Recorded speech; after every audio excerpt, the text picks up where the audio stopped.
Welcome back to Fox Fight Game, presented by Tap Out. I'm Mike Straka, and this weekend, UFC 109, Couture versus Coleman promises to deliver some great fights. Let's talk Matt Serra versus Frank Trigg right off the bat. Our boy Matt Serra versus the old man Twinkle Toes. What do you think, Frankie? Got to go with Matty. I think he's got a lot of power in his hands. He's well versed in in the ground game. Wrestling, you got to give to Frank Trigg. But I just think Matt's was pretty game in that fight against Hughes. I think it kind of went his way, so I'm expecting to go. He's going to win this one. I agree. I thought Matt Serra probably should have won that fight against Hughes. Yeah, depending on how you look at it, I'm being a little biased, and I thought he won. Yeah, I'm biased too because we're both the same height. Right, Allison? I like that that's your reason to be with someone. Although I do the same things. I'm like, I like their shorts. I'm picking him. Chris Liguori, Matt Serra versus Frank Trigg, and Trigg's been around a long time, as long as Matt. Matt's a young guy, but he's been around this fight game for a very long time. For sure. Who do you like in this fight? I like Matt Serra for sure. I think he's a little bit more well-rounded. Maybe not as technical striking-wise. I feel like he has the advantage, he's a heavy hitter. Mm-hmm. Definitely on the ground. He's got the advantage there, and just as of late, he's been performing a little bit better than Trigg has. So I'm going to go with Serra in this one. All right, Josh, Coleman versus Couture. Now, this fight was supposed to be UFC 17. It's now UFC 109, and they're finally facing off. What's your prediction? Pain.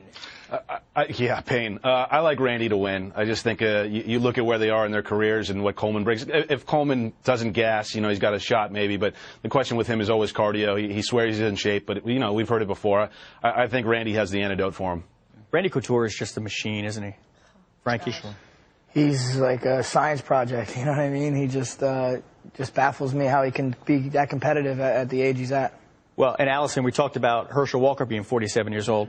Randy Couture is 47 years old, but there's a world of difference between the skill set there. Oh, well, how much more training does Randy have? It's that right there. And I think if you combine Randy and Mark's ages, it's like 91 years in the ring or something like that. So, but they're two incredible fighters. You can't deny them that. So I think it's going to be a really exciting fight. Very cool. And one more fight that we want to talk about with Chris Liguori is Hollis Gracie going against Mustafa Al-Turk. Well, we'll talk about Chael Sonnen. Actually, Mustafa got scratched because he had some immigration issues, I believe. So he's fighting this Beltran. Oh, he's Carlos Beltran? Not Carlos Beltran. Yeah, football players, baseball players. Another crossover athlete, I see. There you go. Why not? Carlos is going to bring the baseball. Did he retire too? And now he wants to do MMA? I don't know. Dude, I threw you off for a second, didn't I? What are you talking about, Straka? Well, Chael Sonnen versus Nate Marquardt, that's a great fight. Yeah, that's going to be a great fight. I think Marquardt's got all the tools to beat him. I really do. It's going to be an exciting fight, and Sonnen looked good in his last fight. Yeah. And let's talk real quick about our boy Dan Miller versus Damian Maia. That's another one. Could go either way. Damian Maia is a great fighter. Oh, phenomenal. But we saw what Nate Marquardt did to him last time, right? It was sure. Yeah. And that could happen to anybody. I don't think you look at just that fight as as too much. He got caught with a good right hand. He made a mistake, and a great fighter capitalized on it. But I think that's going to be a grind, man. I think it's going to be a great fight. Josh, what do you think about Damian Maia fight versus Dan Miller?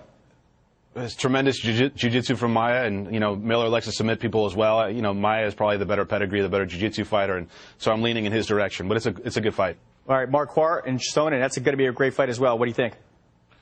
Yeah, I like Nate. I like him pretty big, actually. Kale's a tough guy. He can control you and take you down. I just don't think he's going to be able to do that against Nate. And even if he gets takedowns, he's not going to outposition Nate. He's definitely not going to submit him. I think over the course of 3 rounds, Nate finds a way to get the stoppage.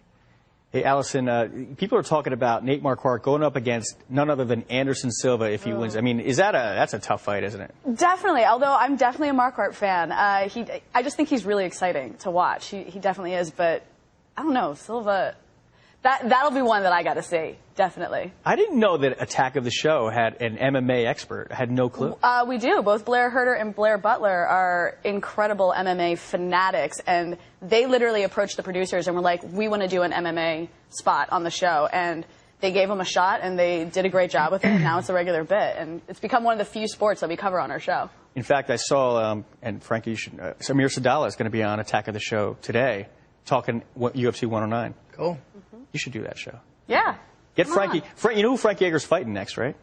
BJ Penn. Yeah. That's going to be an interesting one. I saw Diego about a week after his fight with him. Yeah, his face looked pretty bad. He wasn't that pretty, yeah. So, Well, Frankie doesn't. more power to you, man. Frankie doesn't start off that pretty, so he's all right. He'll be fine. Not much damage he could do. I also saw him on his birthday, so he had a couple brewskis in him, I believe, at the time. So it was an interesting interview. And did you were the co-host of the World MMA Awards, Right, which I also covered, and Diego was memorable that night. Oh, and I was the one who interviewed him backstage right after he won, and I got him to pose for a Twitter picture with our video camera, and I was like, it's not a real camera. But he was great. He played right along. I'm going to do my impression of Diego Sanchez at the World MMA Awards. I just want to thank Clay Guida for helping me get the fight of the night. What am I doing up here? Right. Round 3, stand by.